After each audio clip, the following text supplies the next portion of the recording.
Hello and welcome to the Talent Tide podcast, the show that ensures you have the information you need to adapt and evolve your workplace culture as you ride the wave of change in talent management. I'm your host, Chris Nichols, and today we have David Stanislaw, who works to transform organizations into healthy beings. We'll be discussing how companies can use conflict for good and drive culture change that allows for optimal successes. David, I'm so excited to have you on the Talent Tide podcast today. I'd love for you to share a little bit about your background and history, why we would even be talking today, talk about the work that you've done, et cetera, and let our listeners know why you're here. I appreciate the opportunity to sit with you, Chris, and have a conversation. I began life as a psychotherapist. I'm trained in clinical social work and then in psychoanalysis. I began noticing in my clinical practice how many people improved in their business life when they resolved issues in their personal life. I began consulting with businesses over 20 years ago, and today I have a nice practice of helping companies work through conflict, resolve it presumably, be able to help people with succession planning, complicated usually by relationships that are troubled. And finally, I do a fair amount of executive coaching. So you present some really cool opportunities for this discussion today. We haven't had anybody on the podcast with your particular skills or expertise, and I think that you probably have some good analogies at least, and maybe even better, some stories that you can share with us today to help set the stage for guests. But I'd love if we could start at conflict resolution and the different types of conflict that exist in the work. Can you talk and describe what? Let's start with what is healthy conflict. Is there such a thing? Absolutely. We're in conflict all the time. We usually aren't thinking about it internally. We end up, do we want to do this first or that first? Modest example of a conflict. Maybe you want to go see a movie, your spouse wants to see a different one. How do you work that out? That's modest conflict. The conflict I tend to get involved with is in the workplace between principals of a business. Sometimes they're brothers, sometimes they're fathers and mothers. Other times they're really between partners. I work with a lot of family businesses. Healthy conflict is where people can express themselves, not personal, stick with the issues, and work through their feelings about it. It's not all cognitive. In fact, so much of it's very emotional. That's one of the biggest things that people don't realize is that emotion comes first. The rational component of the brain, if you will, develops last. So we work through a lot of emotion and feeling in dealing with resolving conflict. So you're telling me that my 11-year-old hasn't quite worked out conflict resolution yet in her mind?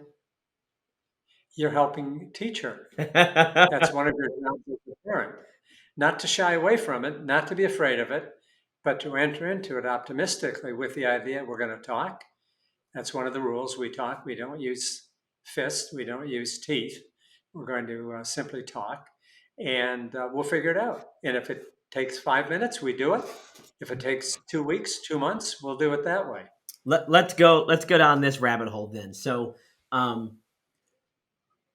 conflict, I love that you mentioned how often we face conflict, because you're right, we don't realize that we do it. And I think that one of the true arts that make for great leaders is they resolve conflict in a way that others might even realize wasn't even that they were part of a conflict that they didn't realize that they were part of. And so I'm wondering what are the traits of a leader that you've seen that shows that they have the kind of conflict resolution skills that are needed? Like what should I be looking for if I'm a manager? What kind of traits should I be trying to exhibit to be to properly move conflict forward? Well, I think the first is to be able to listen. And that means listening with the idea of hearing what they're saying. Many times people are listening, but they've already formed their answer long before the person's finished speaking. So listening is number one. And then there are some intrinsic things that we have to have. One is we have to have a sincere interest and concern for the other person.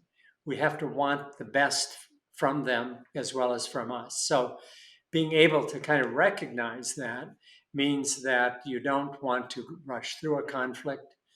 As a leader, you don't want to impose a solution. There are times when you have to be more authoritative. But generally, what you want, particularly from other leaders, is the ability to talk through things, work them out, so that both are satisfied. What we call, traditionally a win-win situation.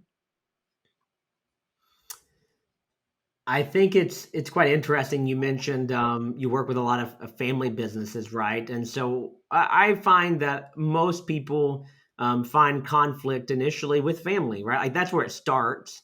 And I've worked in family businesses in the past, my own family. So at the ripe age of 11 years old myself, I started working for my grandpa in his on the family farm, and he had a tractor repair shop, and his son worked for him as well. And so he was my uncle. So we kind of had these three generations of family members working in there, small business, but always interesting to see father-son relationships and that dynamic. And what that looks like. And then you throw myself in there. And then later on, I actually worked for my sister for about 2 years, and that gave me a different perspective. This was after I graduated from college, and this is my second job actually, and so I worked for her and had a chance to experience what that was like. And I'll be honest, I probably wouldn't do a family business or work with family ever again, but that would be my own personal preference. But tell me, what are the challenges in family businesses that you find, and how do you help them resolve them? Because from my experience, it was they don't know how to communicate well with each other because there's a power dynamic that exists that goes back much further than a typical leader like delegation type style management. So can you talk about the particular dynamics around family businesses? Well, what you're really talking about, I think, is what we commonly call baggage. And we don't leave our family of origin without sometimes the bags fully packed. And that's one of the complications in a family business. I mean, one of the strengths is you have love and a desire to work together, long term relationship, commitment to each other. But the other problem that really interferes is baggage.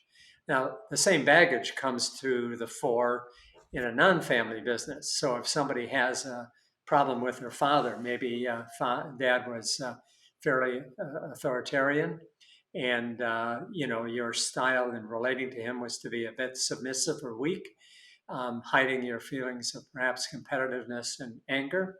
Well, you move into a business that's not a family business. That dynamic is still there. It may not get invigorated, and it may not even be relevant.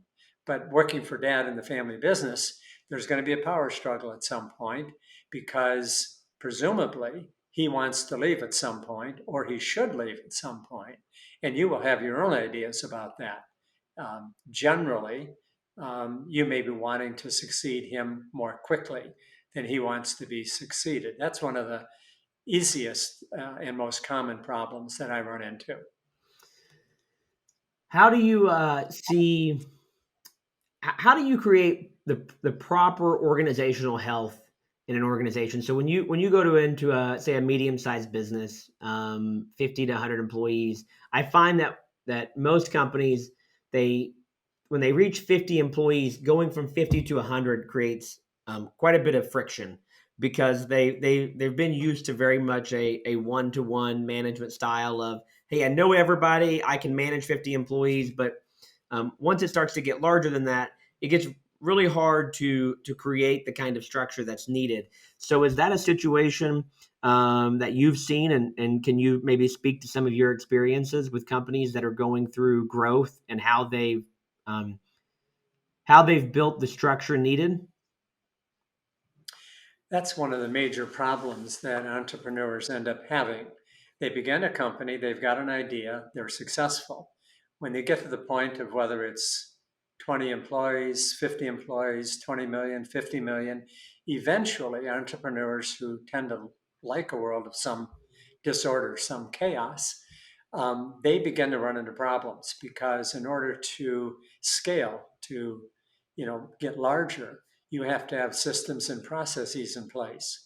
If you're an entrepreneur and can't get beyond that, what we think of as kind of spirit of entrepreneurship, which is thriving in some chaos, you're going to have trouble growing the organization. And this is where many entrepreneurs run into trouble. So developing a second or third layer of management, if you will, is something many of these people can't do. They have to have their fingers on everything. And eventually, of course, it totally fails. So that's frequently the situation I get into. I'm working with a firm now out of state where they wanted a flat organization. They're at 30 people. The CEO at the end of last year did 28 performance reviews. 28. It's impossible. People should not be supervising more than 5 to 8 people generally if you're going to do a competent job. So that's an example of where the entrepreneur, the guy who started this firm, really wanted to keep his fingers on everything. And I got invited into this company by another consultant in HR because the company was beginning to fall apart. Sales were falling flat. People were leaving, good, qualified people were leaving for great opportunities. So this is an example where growth is required of the owner, the CEO, the entrepreneur, in terms of being able to allow structure, systems to develop, or he's got to get out of the way. One of the two. Sounds simple, but the process is usually very muddy. You're right. Because there's feelings and emotions, David, right? People have feelings and emotions, and that tends to take over any realm of normalized thoughts and behaviors, correct? Yeah, for the owner, it's his baby. Yep. Don't mess with my baby. Somebody comes in with a good idea. Don't mess with my baby. I want it just like it is, but it's not working. I want it just like it is. I think from my experiences that organizations, no matter the size, deal with this on a regular basis, David. I've worked with companies small, medium, large, larger, whatever that looks like. And I hear the same thing. For example, was out at coffee this morning with a friend of mine who works for a very large nationwide healthcare system. And she recently went through the onboarding process. The talent acquisition, the interview process, she said it was great. Loved the interviews. It never felt like I was in an interview. I was always having a conversation. But I went through the HR process of being onboarded, and all of a sudden things got a little bit shaky. She said she hasn't heard back. She's had to deal with 4 different people in the process. And finally, she talked to somebody else in talent acquisition and said, "Hey, can you help me navigate some of these challenges?" By the way, we're talking tens of billions of dollars in an organization, right? Like, this is not a small company. They should have systems and processes, right? They should have alerts set up whenever somebody doesn't do something in time. And the response that she got from this particular TA person was, well, that's HR. TA and HR, we operate differently. Talk to me about that kind of conflict and how detrimental that is to an organization. And maybe you've got some stories that you can pull into that conversation as well. Well, that's really unfortunate because she's getting a taste of unbridled bureaucracy that I think is getting in the way of any, what I'm going to say is people interest on the part of the organization. So, obviously she's was looking for a position. If I were in her shoes, I'd feel pretty discouraged at this organization being one that I would want to work for. I'd want to have an organization where if I picked up the phone, sent an email to somebody whom I talked with, they would have an interest in me being served well in this process. Because this is, to me, it's a huge red flag. Very, very unfortunate circumstances for her. I hope she's got other options. The Talent Tide podcast is sponsored by Endevis. Endevis is a full-service recruiting firm offering a broad range of solutions from professional contracting to retained and contingency search to recruitment outsourcing. Endevis prides itself on its core values of being bold, accountable, help first, passionate, and results driven to ensure the talent we bring to our partners matches their core values and overall mission. For more information, please visit endevis.com. That is ENDEVIS.com.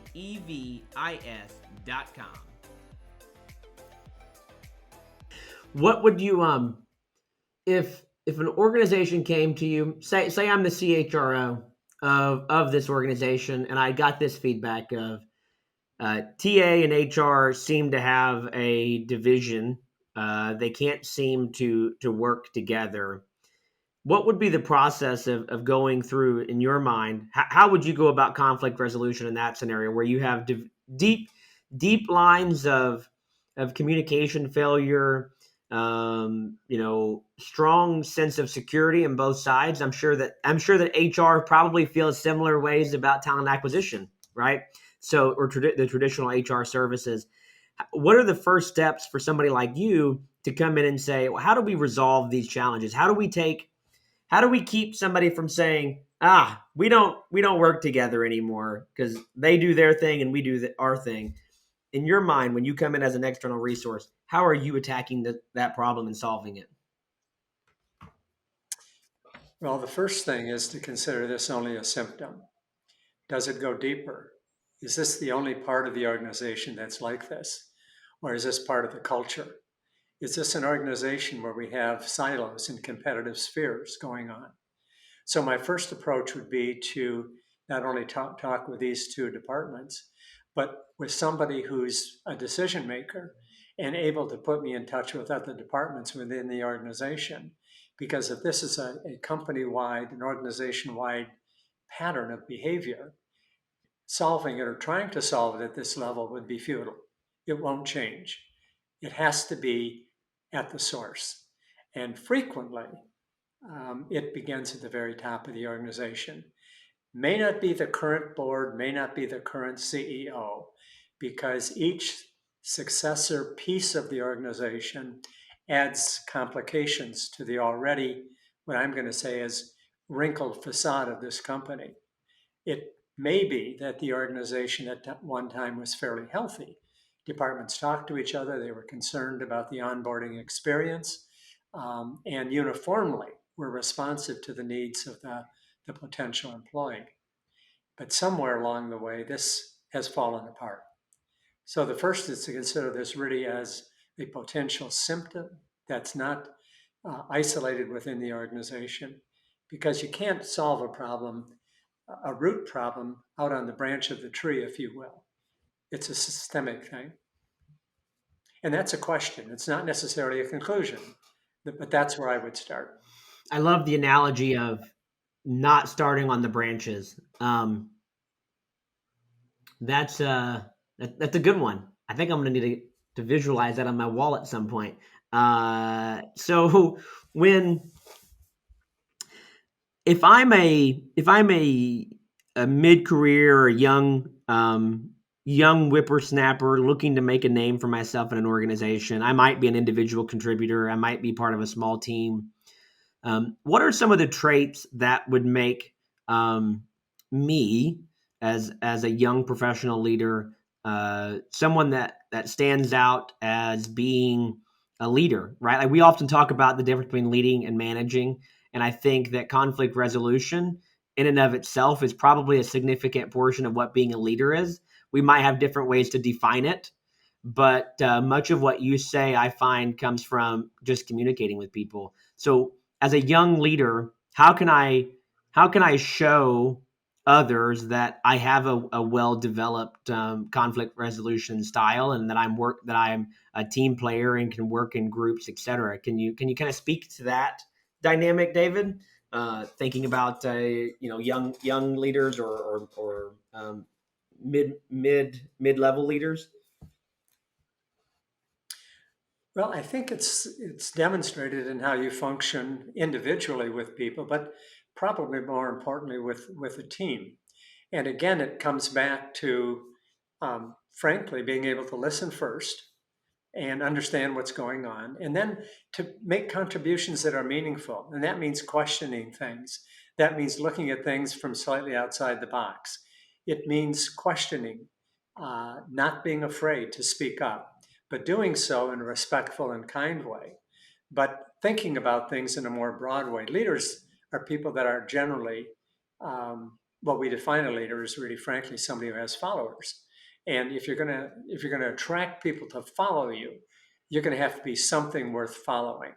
So if you have an inquisitive mind, for example, and you work for an entrepreneurial company, you may very well be coming up with ideas. You may think of new product lines. You may think of a new marketing strategy, depending on what team you're on.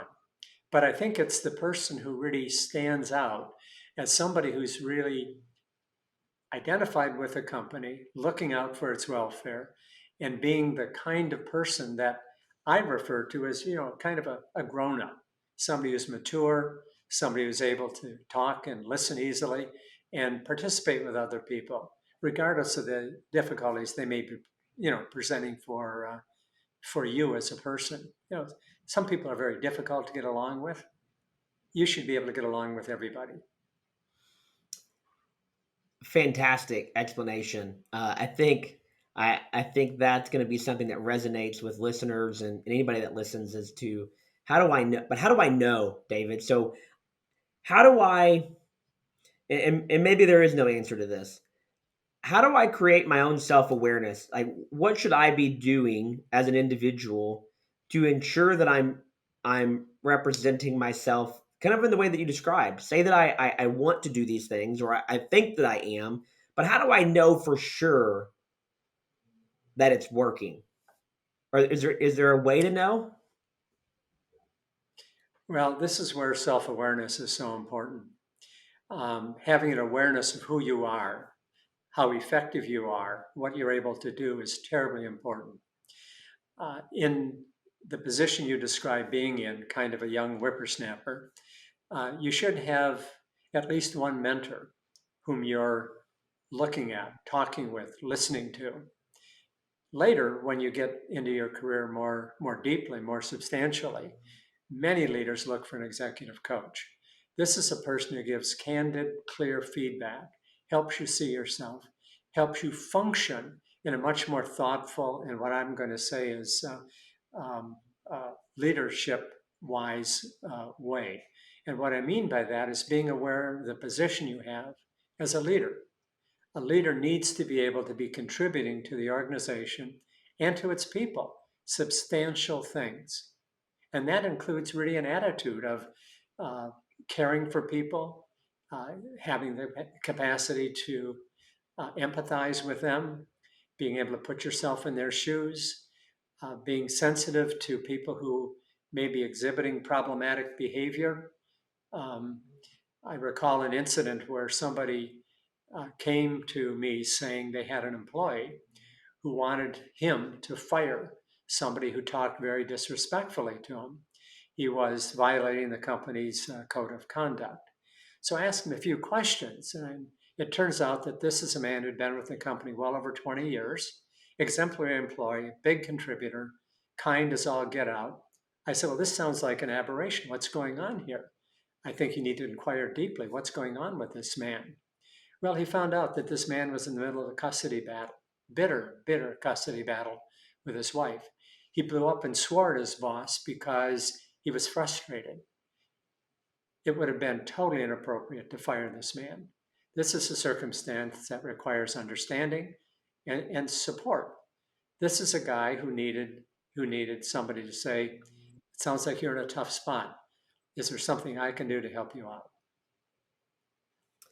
It's a powerful story. It gave me cold chills listening to you tell it, David. It actually reminds me of a recent story as well that I experienced. So I was having a conversation through LinkedIn actually, and the individual had told me we were talking about a global Fortune 10 a distribution retail type organization, and I was asking about. I asked a question on LinkedIn about the war in Ukraine and if they thought that would have any effect on their business. Um, uh, he mentioned no, and I dug a little deeper. I said why, and he said our organization always finds a way to fight through. I said, well, how do you like working there? And he's like, well, actually, I'm not working there anymore. So I dove deeper. I said, you love working there. Why are you not there anymore? He said, well, they put me on night shift, and I did that for 3 months, and I decided that for me and my family, I wasn't going to do that anymore. He was an operations manager, and he told him he was taking his 2 weeks and he would be leaving the organization. Um, they didn't do anything to fight for him to stay, and they seemingly lost somebody who loves the company, right? And he chose to go unemployed and look for another opportunity in the midst of a time period that we're facing that we're calling the Great Resignation or whatever you want to call it. But there's plenty of opportunities, right? So he left without having another job lined up, but he left because I don't know if he told them that he didn't want to be on nights, but nobody also asked him or had a conversation with him about going to nights beforehand. And I just think that true leadership is having a pulse, right, of the people that you're working with and understanding how they feel at work. Regular check-ins. It's hard. Like that to me, as a leader myself, I think I find that you have to dedicate time to talking to people, not talking about work. You can talk about work, but you have to understand how they feel about work. Technically, we hire people, in my mind, because we feel that they have the skills to do the job. But do they have the capacity? And capacity, in my mind, oftentimes is tied to mental or emotional well-being. And so, if I might have the skills to do my job, but my capacity is limited due to mental or emotional constraints due to how I feel with relation to the work that I'm doing. So, do you have any comments about that? I know we're nearing up time, but what are your thoughts around how to be the leader that people want to follow? How do I be more intentional? And maybe that is the answer. But can you kind of summarize this conversation around leadership with what it takes to be a great leader? Well, it's easier to kind of look at a failure like this in leadership than it is necessarily to outline what a good leader is. The reality is that the qualities that I talked about earlier, that you've talked about here, presumably this company didn't want to get rid of this guy. Um, but making a major shift in one's personal and work life, moving to the night shift, it seems to me that if you value that employee, you're going to sit down with him or her and say, look, we need somebody to cover the night shift. You, I think, have the skills to work alone with a skeleton crew at night. I'd like you to do it. And this person at that moment might very well say, well, that's going to destroy my family life. I can't do that. Well, then some negotiation might occur. Well, would you be willing to do it for a couple of weeks, every 2 months, for example, and work other people into the cycle? There are many solutions that are possible. The reality is that you have to be thinking about who that person is, what that person may need, and you need to be open to it. Too many of us enter into conversations with people with assumptions we're not aware of. And those assumptions often alienate other people. That's why listening, and listening includes noticing their body language, noticing their facial expression, watching for changes. It's being sensitive to all of that. You want to be on the same page, literally, with everybody whom you're leading. If in doubt, check it out with them. Talk to You've him. not been looking so good lately. You look unhappy. Is there something going on? I'd like to know, what's happening with you.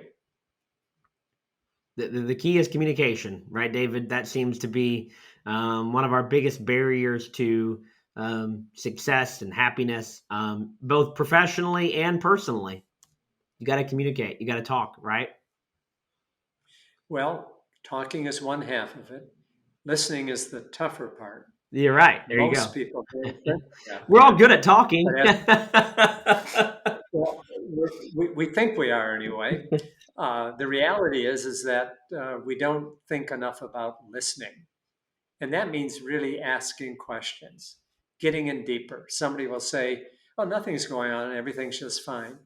Well, you don't have the same sparkle you usually have. You're not walking with kind of that light gait that I usually see. There must be something interfering with your happiness. David, this has been a wonderful conversation. We're right about the 30-minute mark, but I want to I this is a conversation that I foresee us coming back to. I definitely see a part two coming down the road, because there's so much more that I want to talk about with relation to coaching and leadership. I just My belief is that companies need far more leaders than they even realize that they need, and we do a terrible job of developing leaders. We do a decent job of developing managers, but nobody really wants to work for a manager. I want to work for somebody that I want to work for, right? And so we've got to do a better job as organizations of developing leaders. David, how can people reach you online or off? What's the best way for someone to get in touch to talk about leadership with you? Well, the easiest perhaps is going to my website, stanislawconsulting.com. Um, I also have an 800 number that I can be reached by going to the website. Okay. So that's probably the simplest. I could give you my phone number now, which is 866-222-7272. How's There that? you go. Perfect. You're on LinkedIn as well, right, David? Of course. Awesome. Of course. Listeners, if you're interested in talking to David about how to one up your career and move from being a manager to a leader, definitely reach out to David through his website or connect with him on LinkedIn and just talk to him. Have a conversation. Self-awareness is key, and you usually can't be self-aware until you have a conversation with someone else and start to evaluate yourself. That's my opinion on that particular subject. It may be wrong after you talk to David, but you have to find out once you chat with him. David, it's been a pleasure having you on. I can't wait to have you back on the Talent Tide podcast. Think I can book you again? Yes, it's been fun, Chris. Thanks so much. Awesome. Well, that's a wrap on another episode of the Talent Tide podcast. I'm Chris Nichols. The guest today was David Stanislaw. Again, you can reach him at Stanislaw Consulting online. He's up in Michigan. Thank you all for joining. Be sure to like, follow, and subscribe wherever you listen or watch the podcast. And until next time, have a great day and be the leader that you want to follow. Thank you all.